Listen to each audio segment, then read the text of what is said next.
¿Cómo has estado, Viri? Gracias por estar con nosotros. Viri, antes de iniciar la entrevista contigo, revisábamos un reportaje en el que aparecías. Quiero primero concentrarme antes de ver los avances y cómo está el tema de la familia. Quiero conocer un poco en una posición oficial de ustedes con respecto a lo que fueron estas disculpas públicas, y nosotros en el titular lo pusimos entrecomillado, porque esos no fueron disculpas públicas, en honor a la verdad. Hubo un intento en la primera mitad del video, pero fueron a regañadientes y terminó siendo una amenaza frontal a quien dictaminó el habeas corpus. ¿Cómo lo toman ustedes en el comité esas defensas del ministro Lofredo? Es preocupante y ha generado alarma en varias instancias relacionadas a derechos humanos y al propio aparato de justicia. Estas pseudo disculpas públicas terminan siendo una amenaza a la jueza y una intimidación velada a las organizaciones de derechos humanos que hemos denunciado esto y acompañado a estas familias.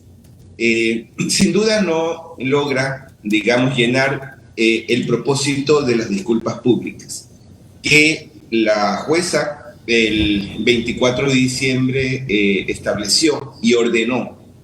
Frente a a esa disposición, el Ministerio de Defensa debió someterse sin resistencia, sin, digamos, ningún tipo de intención paralela o complementaria, sino someterse, subordinarse como deben ser los aparatos ejecutivos frente al aparato judicial. Ese es un respeto que se deben los poderes públicos, y el aparato ejecutivo tiene que obedecer cuando una jueza le ordena en este tipo de situaciones algo que es absolutamente indispensable de colocar de inicio. Es decir, confesar que hubo malos procedimientos que terminaron con la desaparición temporal, al menos. Varias semanas pasaron para que se hallaran los cuerpos de los chicos. Durante todo ese lapso, esa, digamos, configuración de esa grave violación de derechos humanos fue explícita. Incluso ya luego admitida por el propio ministro de Defensa en relación a la actuación de una patrulla militar de elementos de la FAE. Sobre eso no queda duda. Tampoco queda duda del traslado absolutamente irregular de esa patrulla que tenía bajo custodia a estos 4 chicos. Que luego y la tercera condición, este ocultamiento de información durante varias semanas. Recordemos que el hecho ocurrió el 8 de diciembre y los cuerpos fueron hallados el 24. Sí, 24, exacto. En esta. Sí, entonces habían pasado ahí un buen tramo de tiempo en la que no hubo información suficiente por parte del Ministerio de Defensa. Hay que ahí señalar, digamos, los canales de información que debieron activarse. Eventualmente se ha dicho de que estos 16 actuaron de forma autónoma, pero ¿hasta qué punto actuaron? ¿Hasta qué momento actuaron de forma autónoma? Porque eventualmente pudieron, digamos, siguiendo la versión oficial, dejarlos ahí al pie de la carretera, desnudos. Pero ese hecho, cuando se supo por parte, por ejemplo, del comandante de la base y del resto, cuando supo el ministro esto. Entonces no son preguntas de poca profundidad, más bien todo lo contrario, en relación al silencio institucional, ¿no? Que hasta ahora se mantiene. Esta manera, digamos, de responder a la orden judicial tiene que ver con una línea de conducta lastimosa, ¿no? Por parte del Ministerio de Defensa, de minimizar el hecho, de atacar al denunciante y eventualmente también seguir ocultando información. Ahora, y eso no está bien. Ahora, Viri, te consulto. También, y a ver, no lo quisieron decir así de frente, aunque fue bastante grosero, pero a ver, yo le voy a poner las palabras en la boca al señor Lofredo. El señor Lofredo lo que en su cadena dijo es estos grupos de derechos humanos, que su trabajo es político, su trabajo, lo que en su mente se cruzaba es el trabajo que están haciendo es en elecciones, atacarnos porque estamos en elecciones, porque también le fue dando no solamente a las juezas, sino al accionar de los grupos de derechos humanos. ¿Ustedes cómo le responden a Lofredo? Sí, y eso es un elemento agravante a esa primera, digamos, amenaza que dirige hacia la jueza de forma particular.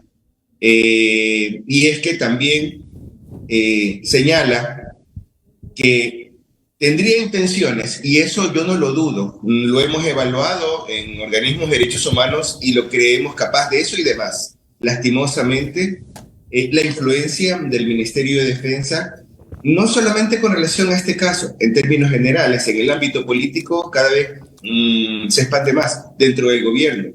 Incluso empuja, creería, a la ministra del Interior a hacer lo que ha hecho, lastimosamente. Y creemos que es un elemento que no hay que minimizar. En todo lo contrario, ha alarmado este mensaje intimidatorio al trabajo de derechos humanos, calificándolo como, digamos, persiguiendo intereses político-electorales. Y eso es banal, en realidad es bastante, digamos, vacío, como suele ocurrir, ¿no? En términos generales en relación a la política de seguridad de este gobierno en particular. Es muy conocido la trayectoria nuestra y de los organismos de derechos humanos que, digamos, hemos actuado en esto. Es público la manera como nosotros hemos venido reclamando por esas, digamos, mínimas condiciones de garantías a los derechos humanos, especialmente de colectivos segregados, olvidados desde hace mucho en esto.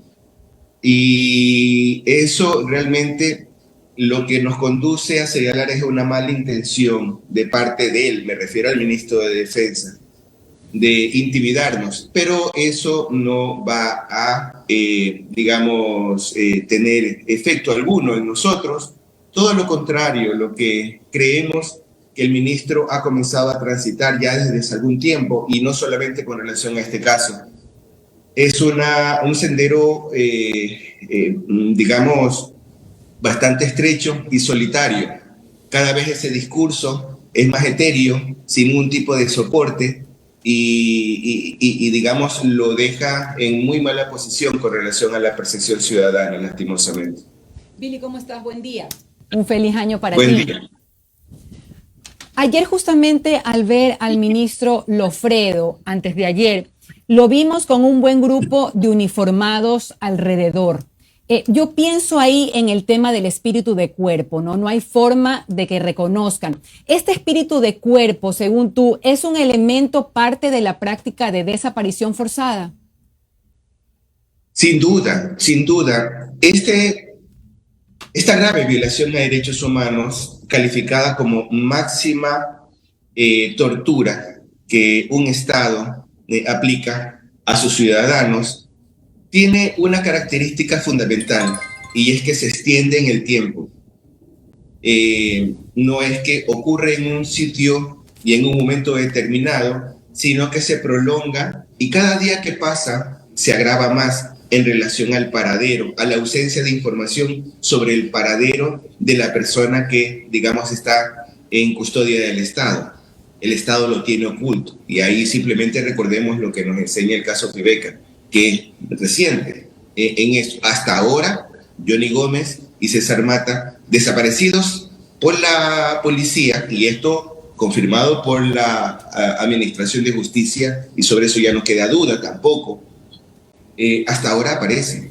Y cada día que pasa, ya han pasado en ese caso ya 22 años, se agrava más. Y este agravamiento consiste en que la institución se ve involucrada, conspirando para ocultar información en esto. No es solamente un hecho que digamos, en el peor de los casos involucra a los autores materiales que torturan y eventualmente mantienen oculto al detenido, sino que este pasar del tiempo hace que la institución a la cual estos pertenecen se vea involucrada y finalmente se confabule para ocultar la información y obviamente ocultar al detenido. En este caso, acá hubo varias semanas que pasaron sin que eso se dé, sin que la muerte de los chicos y la identificación de los cuerpos que coincide con los que se encontraron allá en Taura, es un elemento posterior en esta línea de tiempo.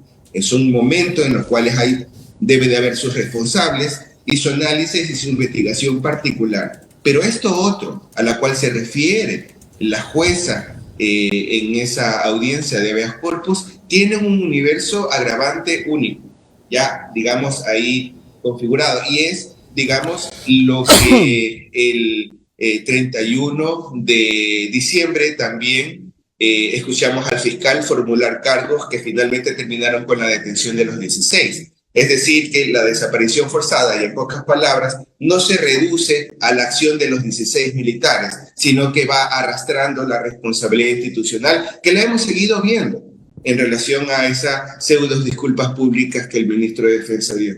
Así es, Billy. Tú dices que el caso Fibeca, justamente recordaste que tiene 22 años ya. Y hoy se cumplen 37 años justamente de la desaparición de los hermanos Restrepo. ¿Tú crees, según tu experiencia, según la vasta experiencia que tú tienes en este tipo de casos y en estas luchas, que este caso transite el mismo camino justamente de los hermanos Restrepo? Los que tenían la información se llevaron la verdad a la tumba, muchos de ellos. ¿Podemos estar así de desesperanzados?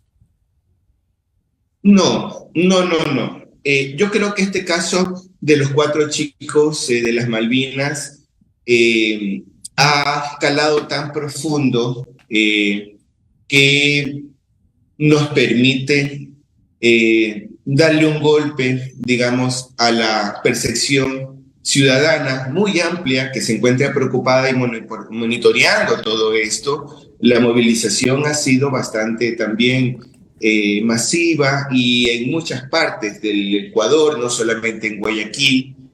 Y creo que el hecho de que se hayan hallado los cuerpos y que haya evidencia, digamos, de que cómo terminaron estos chicos, da cuenta de que ahí, digamos, ahí hay un elemento adicional que nos puede rápidamente, sin esperar tanto, es tener sanción a los responsables de las desapariciones, porque apenas los 16 están acusados. Eso tiene que, digamos, recorrer un proceso para que finalmente, también con garantías a la defensa de ellos y defensa legal voluntaria. Y aquí hay un elemento fundamental que quisiera también señalar, de que esta defensa legal que tienen los militares no tiene que ser impuesta por las fuerzas militares. Tiene que ser voluntaria. El detenido tiene que escoger quién lo defiende y tener libertad para tener posibilidad de diferenciar su rol con relación al resto del grupo en esto. Y eso se encarga el juez, el abogado particular del detenido en esto. Y eso es un elemento muy claro para, digamos, el ejercicio del debido proceso, ¿no? En esto.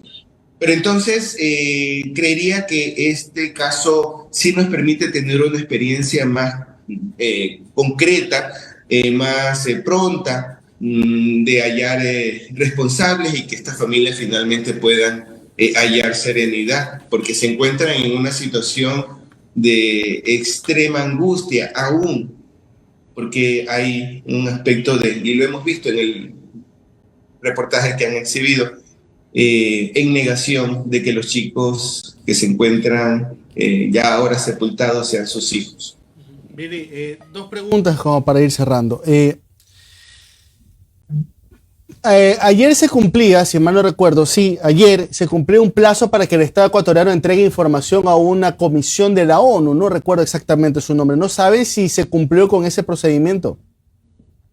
Bueno, debimos haberlo sabido si es que eso ocurrió. Ayer terminaba el plazo y esto es una recomendación que estaba formalmente presentada del Comité de Naciones Unidas para Desapariciones Forzadas. Esto fue un pedido muy puntual de que ayer se cumplía el plazo para que el gobierno envíe información sobre las gestiones que había hecho con relación al caso de los chicos de las Malvinas. No conocemos si eso se ha dado, si ese paso se dio.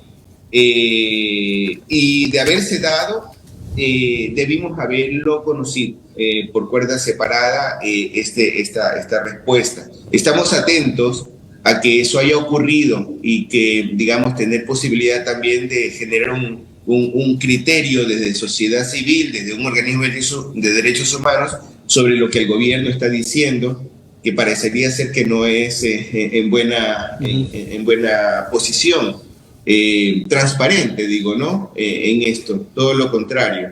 Lo que sí es que a final del mes, de este mes de enero, hay la reunión del Comité de Derechos del Niño de Naciones Unidas. Y este caso, ya desde ahora, ocupa un lugar fundamental en ese examen que el Estado ecuatoriano deberá ser sometido, deberá, digamos, dar explicaciones sobre, en términos generales, la política pública ejecutada para temas de reclutamiento forzoso, por ejemplo, de adolescentes, y este tema particular de la desaparición de los chicos de la Malvinas y de otros casos, porque lastimosamente esto no es un hecho aislado que ahora nos mantiene atentos, todo lo contrario. Hay muchos otros casos en el litoral, especialmente en los ríos, particularmente, donde también hay otros menores detenidos, desaparecidos por patrullas militares en el contexto del conflicto declarado por el gobierno. Billy, la última de mi parte. Yo sé que en estos momentos hay una investigación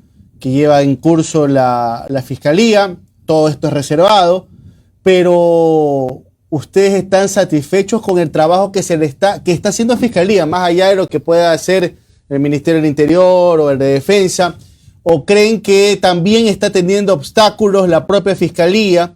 Porque llegará algún momento en donde habrá que hacer una reconstrucción de hechos.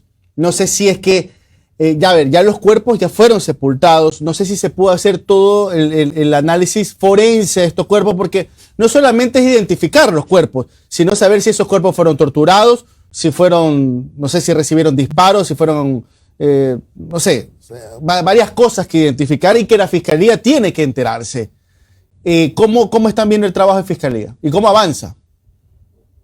Bueno, hemos tenido muy buena relación con el segundo fiscal a cargo de este caso. Ese fiscal de la unidad de uso ilegítimo de la fuerza tiene que haber recibido el expediente hacia el 18 o 19 de diciembre. Los primeros 10 días, el caso estuvo a cargo de una fiscal que no hizo nada. Y que, digamos, mantuvo la condición de secuestro al expediente. Así lo, digamos, calificó. Luego eso ha cambiado de buena forma y mantenemos una relación con él, nos mantiene informados, incluso directamente con la familia, cosa que es un derecho y que poco se garantiza. El acceso de información de la familia del denunciante, de la víctima, perdón, a lo que el fiscal hace para investigar el daño. Y hay una especial atención con relación al informe que todavía no se conoce de criminalística en relación a la evidencia hallada en los cuerpos. Ahí que ya, digamos, se supo, especialmente examen de ADN que coincidían con lo de los chicos, ¿no? Con el ADN de los padres de los chicos. Y entonces, pero hay que, como bien dices, hay una necesaria análisis de las características de las muertes, porque de eso se desprenden algunas otras situaciones y se confirman algunos supuestos también en esto.